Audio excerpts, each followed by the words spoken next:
Il y a ce qu'on appelle dans le ciel un monde. Ce monde-là s'appelle le Erer HaPayim. C'est quoi ce monde-là? C'est une sorte de anaga. C'est un processus spécial que Akadosh Baruch Hu, il va utiliser à la fin de tous les temps. Et ce processus, c'est un processus qui est énormément dur.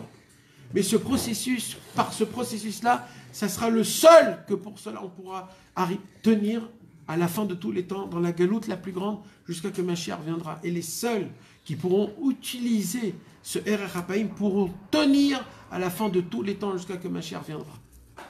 Quand Moshe Rabbeinu a vu ce monde de Erer HaPayim, il a compris quoi? Il a compris que pour atteindre ça, il faut rentrer en Eretz Israël, vivre en Eretz Israël. Et quand il a vu qu'il ne pourrait pas atteindre le Erer HaPayim, il est mort de languissement. Comment c'est possible que je ne peux pas atteindre ça? Rabbi Nachman de Breslev, il a dit, eh ben moi, je vais vous dévoiler dans la Torah 155, qu'est-ce que Moshe Rabbeinu n'a pas pu atteindre, et à cause de ça, il est mort. Et Rabbeinu, il nous explique dans la Torah numéro 155, tout ce que Moshe Rabbeinu a dévoilé, c'est quoi le monde du Erer HaPayim. Il dit Rabbi Nachman, c'est quoi le Erer HaPayim? Écoutez bien mes amis. Il dit Rabbi Nachman, il faut savoir une chose, que la tzlut et la tzvut, la tristesse et la lourdeur, ça vient d'où? Il dit Rabbi Nachman, ça vient de la terre. Il dit Rabbi Nachman, je vais vous raconter une parabole, et de cette parabole-là, vous allez comprendre toute votre vie. C'est quoi? Il dit Rabbi Nachman, quand un homme, il prend une semence et qu'il la plante dans la terre, il dit Rabbi Nachman, si un homme, il plante la semence dans une terre qui est fertile, comme ça on dit fertile, qui est fertile, dans une terre qui est fertile, alors il peut avoir des vents, des orages, des tempêtes, ils peuvent avoir des tremblements de terre, ils peuvent avoir la grêle, la neige.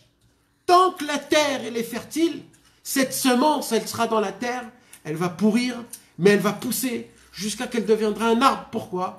Parce que la terre, elle est fertile. Alors c'est vrai que la terre, c'est vrai que pendant ce temps-là, cette fleur, elle va souffrir de la grêle et de la tempête et des orages et des trucs. Mais tant que la terre, elle est fertile, ça pousse. Et jusqu'à qu'elle deviendra un arbre. Et quand elle deviendra un arbre, elle n'aura plus peur de rien. Il dit Rabbi Nachman, par contre, quand un homme prend une semence et qu'il la plante où? Il la plante dans une terre qui n'est pas fertile. Il la plante dans une terre qui n'est pas fertile. Alors, même si c'est la semence la plus remplie d'énergie pour donner des fleurs et des arbres, puisque la terre n'est pas fertile, il dit Rabbi Nachman, le moindre bruit, le moindre froid, le moindre grêle qui va venir, ça va tuer cette graine. Il dit Rabbi Nachman de Breslev, écoutez bien ce que j'ai à vous dire, il dit Rabbi Nachman. Il dit Rabbi Nachman, quand on prend une semence et qu'on la met dans la terre, il dit Rabbi Nachman, c'est quoi la terre? Il dit Rabbi Nachman, une terre fertile, c'est la Emouna. Parce que Emouna, Zé Seder Zraïm. C'est quoi qui fait pousser tout? C'est la Emouna. Il dit Rabbi Nachman, il faut savoir une chose, que dans la spiritualité, ce qui te fait pousser une terre fertile, c'est quoi? C'est un homme qui a la Emouna. De quoi? La Emouna que je suis attaché à Hachem, que malgré tout ce qui se passe sur moi, malgré les fautes que je faute, malgré tout ce qui se passe, moi je vais continuer à faire mon service divin. Je vais continuer malgré tout ce qu'on fait montrer que je suis un rachat. Je vais continuer à faire mes prières. Je vais continuer même si j'ai pas envie, même si j'ai pas de vitalité, même si je ressens rien, même si je me lève très tard, même si la prière que je fais elle est pas bonne. Je vais continuer avec ma Emouna. Pourquoi? Il dit Rabbi Nachman, parce qu'un homme qui plante une semence dans une terre fertile, même s'il a des orages, des éclairs, des tonnerres, des vents, de la chaleur, comment on dit, de la neige.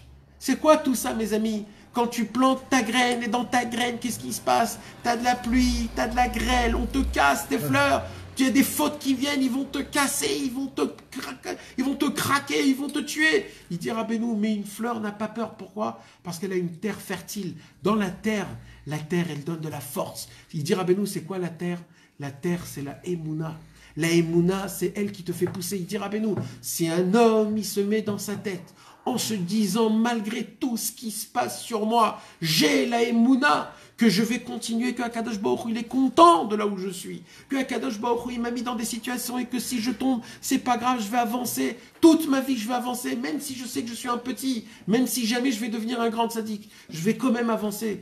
Quand un homme, il garde cette émouna, cet homme-là, il pousse. Et même si on lui fait montrer qu'il pousse pas, il pousse.